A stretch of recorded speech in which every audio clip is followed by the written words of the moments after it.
नमस्कार, आप देख रहे हैं इंडिया टीवी। आपके साथ मैं हूं मीनाक्षी जोशी और इस वक्त मैं मुंबई में मौजूद हूं, जहां पर इंडिया अलायंस के घटक दलों का मेला लगा हुआ है। महामंथन बस अब से चंद मिनटों में शुरू होने वाला है। थोड़ी देर में राहुल गांधी पर एक प्रेस कॉन्फ्रेंस भी करने वाले हैं, हम उसमें भी आपको लिए चलेंगे। लेकिन आज इंडिया अलायंस की इस बड़ी बैठक को लेकर जो बड़ी खबरें होंगी, सबसे पहले आप इंडिया टीवी पर देखने जा रहे हैं। आज आपको बताएंगे कि क्या संयोजक के पद को लेकर कोई सहमति बन पाई है। तो आपको बता दूं, इंडिया अलायंस में अभी तक संयोजक के पद को लेकर कोई सहमति नहीं बनी है। कोई एक चेहरा कन्वीनर के तौर पर सामने नहीं आएगा। आपको बता दें, एक चर्चा की जा रही है कि एक कमेटी का गठन किया जाएगा और उस कमेटी के सहमति से ही कन्वीनर के पद के लिए कोई उपयुक्त चर्चा होगी। तो अभी इसको लेकर भी कोई स्पष्टता सामने नहीं आई है। प्राइम मिनिस्टरियल कैंडिडेट को लेकर प्रधानमंत्री नरेंद्र मोदी के चेहरे को चुनौती देने के लिए कौन सा चेहरा इंडिया अलायंस की ओर से खड़ा किया जाएगा, इसे लेकर भी अभी तक इंडिया अलायंस में कोई सहमति नहीं बन पाई है। मुद्दों के ऊपर चुनाव लड़ा जाएगा, ये इंडिया अलायंस के घटक दल कह रहे हैं। चाहे आप लालू प्रसाद यादव को सुन ले, चाहे आप शरद पवार को सुन ले, चाहे आप नीतीश कुमार को सुन ले, तेजस्वी यादव को सुन ले, अरविंद केजरीवाल को सुन ले, वो अलग बात है। इन तमाम चेहरों के पीछे खड़ी हुई इनके पार्टी के कार्यकर्ता और नेता बार बार उछल कर अपने नेता का नाम आगे प्रोजेक्ट कर रहे हैं। हर कोई अपने नेता को दूसरे से ज्यादा बड़ा दिखाने की कोशिश कर रहा है और वो मुंबई में मौजूद तमाम पोस्टर्स से भी समझ में आ रहा है। इस वक्त की बड़ी खबर आपको बता दें, इंडिया अलायंस की बैठक बस अब से ठीक 1 घंटे के भीतर शुरू होने वाली है और इस मीटिंग में फिलहाल संयोजक के पद को लेकर फैसला टाल लिया गया है। किसी एक चेहरे को लेकर भी अभी कोई चुनाव नहीं किया गया है, लेकिन सीट शेयरिंग को लेकर एक फॉर्मूला जो तय करने की बात कही जा रही थी कि क्या एक कैंडिडेट, यानी इंडिया अलायंस के जो 28 घटक दल हैं उनकी ओर से केवल एक कैंडिडेट प्रधानमंत्री को चुनौती देने के लिए खड़ा किया जाएगा, यानी बीजेपी को या एनडीए अलायंस को चुनौती देने के लिए खड़ा किया जाएगा। इस पर मंथन किया जाएगा। पीएम फेस को लेकर बहुत सारे दावेदार हैं। मसलन अगर राहुल गांधी की बात करें तो कांग्रेस पार्टी राहुल गांधी को अपना सबसे बड़ा चेहरा मानती है और उसी को पीएम फेस के तौर पर प्रोजेक्ट करना चाहती है। लेकिन ममता बनर्जी और अरविंद केजरीवाल को ये मंजूर नहीं होगा। अभी आपने परसों ही आम आदमी पार्टी की नेता को सुना था, जिसमें उन्होंने कहा था कि अरविंद केजरीवाल ही प्राइम मिनिस्टरियल कैंडिडेट हैं, उनके चेहरे के अंदर वो ताकत है। दिल्ली में जो पॉलिसीज उन्होंने लागू की है, आम लोगों को जो फ्री बीफ उन्होंने दी है, उसका फायदा दिल्ली की जनता को मिल रहा है। लेकिन शायद ये बात कांग्रेस पार्टी को मंजूर नहीं होगी, ये बात ममता बनर्जी को मंजूर नहीं होगी, क्योंकि ममता बनर्जी भी पश्चिम बंगाल में ही नहीं बल्कि देश में भी एक बड़ा चेहरा, पॉलिटिकली साउंड चेहरा कही जाती हैं, मजबूत चेहरा कही जाती हैं। अब खुद को पीएम के तौर पर आगे रखने के लिए नीतीश कुमार का भी एक नाम लगातार सुर्खियां बटोरता रहा। क्या नीतीश कुमार इस गठबंधन का चेहरा होंगे? क्या मोदी के खिलाफ चुनाव में उन्हें प्राइम मिनिस्टरियल कैंडिडेट के तौर पर प्रोजेक्ट किया जाएगा? अब इसे लेकर खबरें आ रही थी, लेकिन ललन सिंह भले ही कितना उन्हें पुश करें, आप जानते हैं कि कांग्रेस पार्टी को ये कतई मंजूर नहीं होगा। और यही वजह है कि संयोजक के तौर पर भी जब ये चर्चा की जा रही थी कि क्या नीतीश कुमार संयोजक होंगे इंडिया अलायंस के, तो ये चर्चा भी हम ये कहें कि खटाई में चली गई है। अब आज अगर कोई भी फैसला लिया जाता है किसी एक चेहरे को लेकर, संयोजक के पद को लेकर, प्रधानमंत्री मोदी के खिलाफ एक चेहरे को लेकर, तो इंडिया अलायंस का ये जोड़ शायद खतरे में पड़ सकता है। इसलिए फिलहाल इंडिया अलायंस में किसी भी एक फेस को लेकर कोई सहमति नहीं होगी, कोई चर्चा नहीं होगी। हाँ, आने वाली बैठकों में अगर कोई सामंजस्य बिठाया जा सकता है तो इस पर चर्चा जरूर हो गई। मुंबई में बैठक से पहले इंडिया गठबंधन के सहयोगी दलों में पीएम पद की दावेदारी को लेकर होड़ मची हुई है। कांग्रेस नेता पवन खेड़ा का बयान सामने आया। उन्होंने कहा कि हर दल के चलिए, अभी जो तस्वीरें सामने आ रही है पहले वो बता दें आपको, उसके बाद फिर पवन खेड़ा ने क्या रिएक्शन दिया है प्राइम मिनिस्टीरियल फेस को लेकर वो भी आपको बताएंगे। राहुल गांधी अब से थोड़ी देर में, ठीक मेरे पीछे जो शामियाना आप देख रहे हैं यहाँ पर मीडिया का जमावड़ा लगा हुआ है, अब से थोड़ी देर में राहुल गांधी यहाँ पर पहुंचने वाले हैं और प्रेस को संबोधित करेंगे। और अभी थोड़ी देर पहले जब जयराम रमेश बोल रहे थे तो उन्होंने कहा था कि ये एक इमरजेंसी प्रेस कॉन्फ्रेंस है, ये प्रेस कॉन्फ्रेंस किसी खास कारण की वजह से बुलाई गई है, ये India alliance centric press conference नहीं होगी और इसमें राहुल गांधी केवल अपनी बात रखेंगे और वो कोई सवाल मीडिया से फिलहाल नहीं लेंगे। लेकिन टकटकी तो सभी की इस बात पर टिकी हुई है कि संयोजक कौन होगा, सीट शेयरिंग का फॉर्मूला क्या होगा। अब राहुल गांधी अगर यहाँ पर बोलते हैं तो क्या एक बार फिर से नरेंद्र मोदी पर वो निशाना साधते हैं या फिर इंडिया अलायंस इस गठबंधन को लेकर भी कोई बात रखते हैं, इस पर हमारी नजर बनी हुई है। हमारे सहयोगी भी लगातार हमारे साथ जुड़े हुए हैं। इस वक्त ग्रैंड हयात होटल के बाहर ही शामियाना लगाया गया है जहां पर अब से थोड़ी देर में प्रेस कॉन्फ्रेंस की शुरुआत होने वाली है। बहरहाल आपको बता दें पवन खेड़ा ने क्या कहा। पवन खेड़ा ये कह रहे हैं कि देखिए, हर सियासी दल अपने अपने नेता को सबसे बड़ा प्रोजेक्ट करना चाहता है। उन्होंने क्या कहा, आइए आपको सुनाते हैं।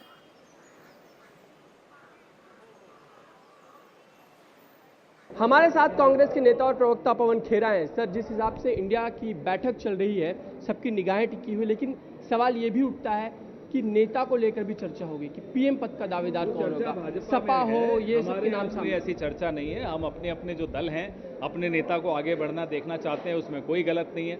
सबके मन में एक इच्छा और कामना है, अगर वो अपनी इच्छा व्यक्त करते हैं वर्कर, तो उसमें कोई गलत बात नहीं है। बीजेपी में कोई करके दिखा दे, कोई एक एनडीए का पार्टनर कह के दिखा दे कि नहीं मोदी जी के अलावा कोई और प्रधानमंत्री होगा, मैं आपको दावे के साथ कह सकता हूं वो उसी एक दिन के अंदर अंदर उसको एनडीए से बाहर कर देंगे। जिसे कन्वीनर को लेकर भी एक चर्चा चल रही है, खड़गे साहब का नाम आगे है, आप लोग चर्चा कर रहे हैं। जो होगा साझा निर्णय लिया जाएगा और उस साझे निर्णय को आपके साथ भी साझा किया जाएगा। अब जब 28 पार्टियां हैं तो उसमें कोई एक पार्टी थोड़ा ही निर्णय लेगी, सब मिलकर ही निर्णय लेंगे, तभी तो बैठक होती है। सामूहिक निर्णय हो जाएगा, उसमें कहीं कोई मतभेद बैठक से पहले निर्णय नहीं लिए जाते, बैठक के दौरान निर्णय लिए जाते हैं और बैठक के पश्चात निर्णयों को साझा किया जाता है। इस बीच कांग्रेस की ओर से प्रवक्ता सुप्रिया श्रीनेत का भी एक बड़ा बयान सामने आया। उन्होंने ये कहा कि बहुत जल्द इंडिया अलायंस एक बड़े टारगेट को सेट करने जा रही है। क्या कहा सुप्रिया श्रीनेत ने, आइए वो भी आपको सुनाते हैं। सुप्रिया जी, क्या उम्मीद की जाए कि तमाम जो बड़े डिसीजंस लेने हैं वो आज इस मीटिंग में ले लिए जाएंगे, चाहे बात संयोजक की हो, चाहे बात चेयरपर्सन की हो, या चाहे बात हो चेहरे की कि इंडिया अलायंस का चेहरा 24 में कौन होगा? और मुझे लगता है कि इंडिया अलायंस जब बैठेंगे एक साथ, जब सारे वरिष्ठ नेता बैठेंगे तो हम जरूर कुछ कारगर समाधान लाएंगे, चाहे वो पटना की बैठक हो या बेंगलुरु की हो या मुंबई की हो। हमने हमेशा ग्राउंड कवर किया है। हमारा मानना है कि हम एक साथ इसलिए आए हैं क्योंकि हमें संविधान की चिंता है। हमें उन सिद्धांतों को ऊपर रखना है जिस पर इस देश की बुनियाद है, चाहे वो गांव हो, गरीब हो, किसान हो, मजदूर हो, महिलाएं हो, युवा हो। और मेरा मानना है कि इंडिया की ये ताकत है कि आज भारतीय जनता पार्टी को अपने 10वें साल में रोजगार मेला लगाने का आडंबर करना पड़ रहा है, जबकि वो तो अभी तक 20 करोड़ रोजगार बना चुके होते।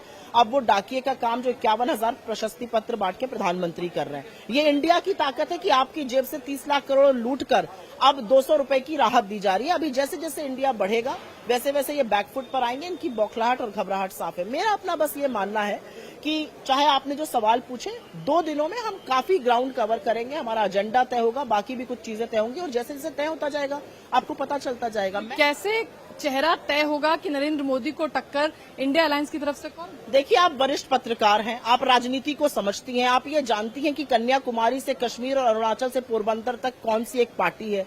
तो मैं उस पर टिप्पणी ना करूं तो अच्छा है। हर व्यक्ति महत्वाकांक्षी होता है, कोई हर व्यक्ति अपने नेता की बात करता है। मुझे ऐसा लगता है इंडिया अलायंस में हमने इस तरह के मतभेदों को दूर रखकर एक लार्जर लक्ष्य की ओर बढ़ रहे हैं और उसकी हिमायत, उसको आशीर्वाद देश की जनता दे रही है। राजनीति, मेरे नेता का भी कहना है, बड़े दिल से की जाती है। उन्होंने 31 दिसंबर को कहा भी था, कहीं पर हम स्टेप बैक करेंगे, कहीं पर हम स्टेप फॉरवर्ड करेंगे।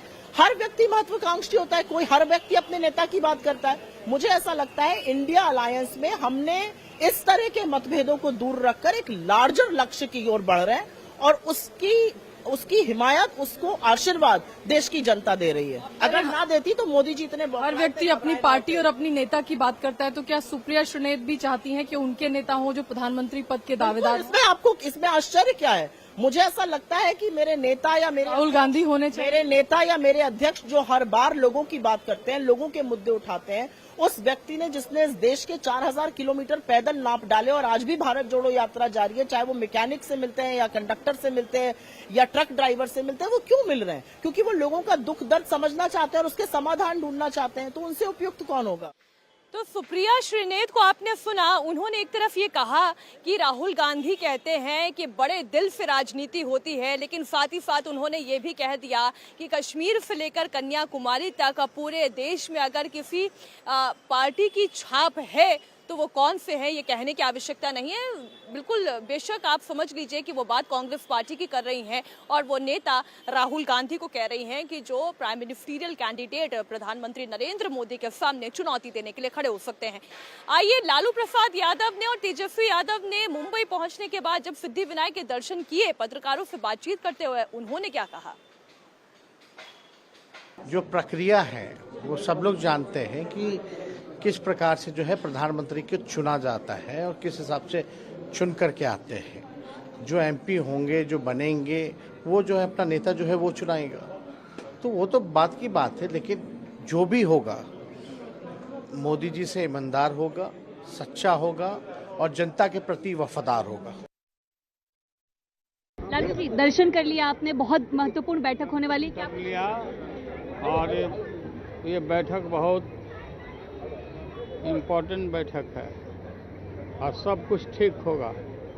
और हम लोग जिस मिशन के लिए निकले हैं, भाजपा को हटाने के लिए नरेंद्र मोदी को, उस मिशन में हम सब सफल होंगे और कल सारी बातें, हर बात पर हम लोग चर्चा करेंगे। लालू जी, किसको चेहरा समझते हैं प्रधानमंत्री? अच्छा, आपकी क्या कुछ बात? नहीं, अभी तो दर्शन हुई है। पूरी कह रहे संगीत कुर्सी चल रही है यहाँ पर, संगीत कुर्सी का माहौल है। वो कोई मायने नहीं रखता उसको। क्या कुछ कहेंगे तेजस्वी, आपके एक्सपीरियंस से आज कुछ क्या कुछ होने वाला है? आज क्या कुछ होने वाला है? नहीं, और बहुत सारे इंपॉर्टेंट चीजें हैं, उस पर तय होगा आगे कैसे चुनाव में हम लोगों को जाना है, उसको लेकर। लालू प्रसाद यादव और तेजस्वी यादव को भी आपने सुन लिया। जब यही प्रश्न ममता बनर्जी से, पश्चिम बंगाल की मुख्यमंत्री से पूछा गया कि प्रधानमंत्री नरेंद्र मोदी को टक्कर देने वाला इंडिया अलायंस का चेहरा कौन होगा, इंडिया अलायंस का संयोजक कौन होगा, तो उन्होंने स्पष्ट कहा कि हमारा मुद्दा इस वक्त विपक्ष की एकजुटता है और सरकार को हराना है, मोदी को हराना है। उन्होंने कहा कि इंडिया ही इंडिया अलायंस का चेहरा है। क्या कहा ममता बनर्जी ने, आइए आपको सुनाते हैं। चर्चा इंडिया का जो होगा वो मीटिंग में ही होगा। We all are the same and we are the member of this India family. We are the citizens of the India family and so we want to save our country. हमारा कोई ये बात हमारा secondary है। हमारा primary बात है कि हम इंडिया को बचाएं, देश को बचाएं। पीएम का चेहरा इंडिया होगा। इंडिया अलायंस की फीस को लेकर जब आरजेडी सांसद मनोज झा से सवाल पूछा गया तो उन्होंने तो और ज्यादा चुटीले अंदाज में कहा, ये कोई साबुन या शैम्पू खरीदने जैसा काम नहीं है। मनोज झा ने कहा कि हम लोगों के जख्मों पर मरहम लगाने आए हैं। एक तरफ एक ऐसा चेहरा है जिसके सामने कोई जुबान नहीं खोल सकता और दूसरी तरफ हमारा अलायंस है जो सामूहिकता के साथ आगे बढ़ रहा है और जो भी फैसला लिया जाएगा वो सामूहिक प्रयास से ही लिया जाएगा। क्या कहा मनोज झा ने, आइए ये भी आपको सुनाते हैं। प्रधानमंत्री का पद साबुन शैम्पू है क्या? प्रधानमंत्री का पद साबुन नहीं खरीद रहे हैं। प्रधानमंत्री सामूहिकता की चीज होती है लोकतंत्र में। कौन सा विकल्प चाहिए? एक ऐसा विकल्प, एक आदमी के सामने किसी की जुबान ना खुले, और दूसरा विकल्प जहां आपको अनगिनत लोग प्रतिभाशाली मिले, संवेदनशील मिले। ये चयन का मामला है और भारतीय लोकतंत्र दूसरे पहलू को देखेगा। एक व्यक्ति के आत्मबोध, आत्ममुग्धता, व्यक्ति केंद्रित राजनीति को खारिज करना है। यार भाई में फ्यूल नहीं है। भाजपा कह रही है कि विपक्ष के मिसाइल में फ्यूल नहीं है। अरे भाई, भाजपा को जो भी कहने दो, देश की जनता तय करेगी। अब देखोगे क्या होगा नतीजा। और आज भारत को बचाना है सर, भाजपा जो भी कह ले, भारत को बचाना है। और मिसाइल विध्वंसक चीज होती है। हम विध्वंसक राजनीति नहीं करने आए हैं, मलहम लगाने आए हैं जख्म पे। मिसाइल जख्म देता है। इधर समाजवादी पार्टी के महासचिव रामगोपाल यादव भी मुंबई पहुंचे और मुंबई पहुंचने के साथ साथ एक बार फिर उन्होंने बीजेपी सरकार पर देश को बर्बाद करने का ठीकरा फोड़ा। उन्होंने कहा देश को बर्बादी के कगार पर ये सरकार को गिराने की है। इंडिया से जुड़े हुए घटकों के लिए बल्कि पूरे देश के लिए बहुत महत्वपूर्ण है। देश को बर्बाद कर दिया बीजेपी ने, उससे बचाने के लिए। मायावती साथ में नहीं है, इसको लेकर कैसे होगा? क्योंकि मायावती नॉन एंटिटी ना हो यार। अगर मायावती किसी के साथ नहीं जा रही तो फायदा किसको होगा? ये कैलकुलेशन आप लोग करिए, हम लोग सीधा काम करने वाले। यादव का नाम आप प्रधानमंत्री के लिए लेंगे क्या?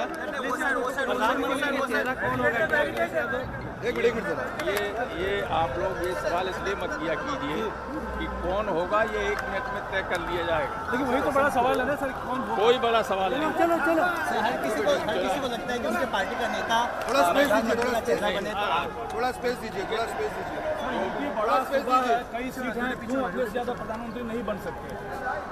अखिलेश यादव को अभी बहुत सर, अखिलेश यादव क्यों नहीं प्रधानमंत्री बन सकते? आप कैमरे डिस्टर्ब कर रहे हैं। लेकिन हमारी पार्टी कोई क्लेमेंट नहीं। और समाजवादी पार्टी के मुखिया अखिलेश यादव ने इंडिया अलायंस की मुंबई में होने वाली बैठक को निर्णायक बताया। उन्होंने बीजेपी पर वार करते हुए कहा कि 14 में आने वाले 24 में विदा हो जाएंगे। उत्तर प्रदेश में 80 सीटें हैं और उत्तर प्रदेश की बड़ी भूमिका है। इसलिए उत्तर प्रदेश की जनता, जिन लोगों ने धोखा दिया है जनता को, उनको 24 में बाहर करेंगे। जो 14 में आए थे वो 24 में चले जाएंगे। पूरे देश की जनता को भरोसा है कि ये गठबंधन तैयार होगा और भारतीय जनता पार्टी देश से बाहर जाएगी।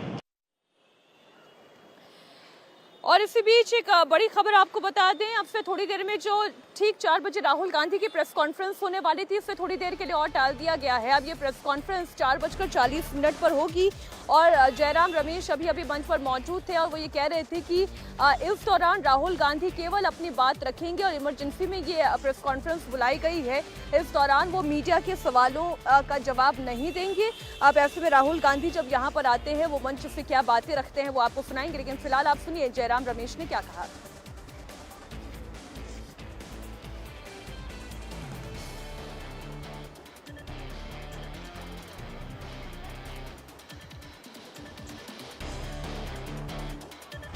तो इस वक्त इंडिया अलायंस की इस बैठक को शुरू होने में थोड़ी ही देर का वक्त बाकी है। ठीक 6 बजे यहाँ पर स्वागत का कार्यक्रम रखा गया है। बाकायदा यहाँ पर पारंपरिक नृत्य महाराष्ट्र का किया जाएगा, ढोल नगाड़े बजाए जाएंगे। 6:30 बजे बैठक की शुरुआत होगी और रात 8 बजे उद्धव ठाकरे की ओर से एक डिनर का आयोजन किया गया है। मैं आपको पहले ही बता दूं, प्रेस कॉन्फ्रेंस कल है। ये इमरजेंसी प्रेस कॉन्फ्रेंस है। माने इमरजेंसी के लिए नहीं, पर क्योंकि आज कुछ अखबार आए हैं, इस अखबारों में कुछ समाचार छपा है, उसके बारे में है, तो ज्यादा लंबा समय नहीं होगा, 20-25 मिनट ही रहेगा। जो आपके सवाल हैं कल आप आराम से पूछेगा। आज क्योंकि बड़े समाचार है, बड़ा न्यूज छपा है, बड़ा महत्वपूर्ण है, विषय है, और अभी कोशिश की गई है सरकार की ओर से कि ध्यान और कहीं ले जाए, तो 5 दिन का सत्र का घोषणा भी हुआ है और उस सेशन में एक ही विषय होगा, अडानी पर जेपीसी, तो वो चलता रहेगा। आज आप राहुल जी को सुनिएगा, सवाल कल करिएगा।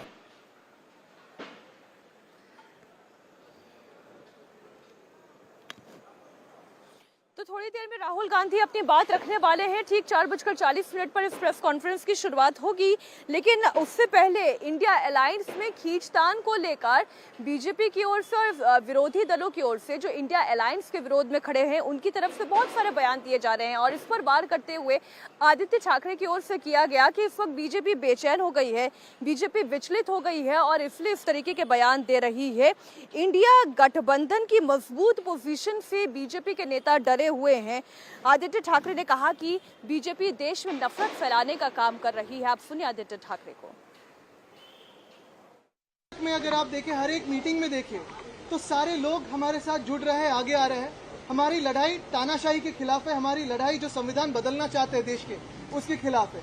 लोग साथ में आ रहे हैं, लोग इकट्ठा आ रहे हैं और देश में बदलाव होगा, ये हमें पूरी तरह से यकीन है। नहीं, देखिए, ये तो बात अगर आप देखें तो बीजेपी जितना हमें टारगेट कर रही है, उनके मन में डर बैठा हुआ है कि इंडिया भी जीत रही है। उनका जो उनकी नफरत है वो भारत से, उनकी नफरत इंडिया से, उनकी नफरत हमारे देश के संविधान से है और वो हम उन्हें जीतने नहीं देंगे। You have a country of 120 crore people. The BJP has no choice, but we have many choices for the PM face. Gang, गद्दार गैंग को जिस लेवल पे रहना है उस लेवल पे रहने दो। ये इंडिया की मीटिंग है, मुझे नहीं लगता कि उन पे ज्यादा फोकस करके उनको इम्पोर्टेंस देना चाहिए। मैं उनको इम्पोर्टेंस नहीं देता, ना जनता देती है ना महाराष्ट्र देता है। गद्दार ये गद्दार रहेंगे और उन पे आज हम कुछ बोलेंगे नहीं, क्योंकि ये देश की मीटिंग है। जो बोलते रहे वो बोलते रहे। शिवसेना के उद्धव गुट की नेता प्रियंका चतुर्वेदी ने भी बयान दिया। उन्होंने जब पीएम के चेहरे को लेकर प्रश्न पूछा गया तो उन्होंने कहा कि बहुत से चेहरे आएंगे लेकिन वही चेहरा चुना जाएगा जो सबको साथ लेकर चल पाएगा। उन्होंने तो इंडिया अलायंस की इस मुहिम को अंग्रेजों के खिलाफ चलाई गई स्वतंत्रता सेनानियों की मुहिम से जोड़ दिया। करो या मरो की स्थिति इसे करार दिया। जैसे इतिहास मुंबई ने रचा था डू और डाई मूवमेंट कर अंग्रेजों के खिलाफ, वही ऐसा ही एक नारा देकर हम इंडिया अलायंस के जो भी मेंबर्स हैं एक साथ आगे बढ़ेंगे और भारतीय जनता पार्टी का जो करप्शन है, भारतीय जनता पार्टी का जो ध्रुवीकरण है, भारतीय जनता पार्टी का युवाओं के खिलाफ जो काम रहा है, महिलाओं के खिलाफ काम रहा है, किसानों के खिलाफ काम रहा है, हम उसकी लड़ाई लड़ेंगे और 2024 में हम विजयी होंगे जनता के समर्थन के साथ। जन की बात कर मन की बात नहीं कर। बहुत नाम आएंगे पर नाम वो चुना जाएगा जो सबको साथ में लेकर सबकी राय मशवरे से होगा। और हम बस एक बात मानते हैं कि यहाँ पर जनता की उम्मीद जो हमसे है, उस उम्मीद पे हम कायम रहे और उस विश्वास को हम उनसे जीतें। इंडिया टीवी हर वक्त हर जगह डाउनलोड करने के लिए सर्च करें India TV news Google play store या ऐप स्टोर पर।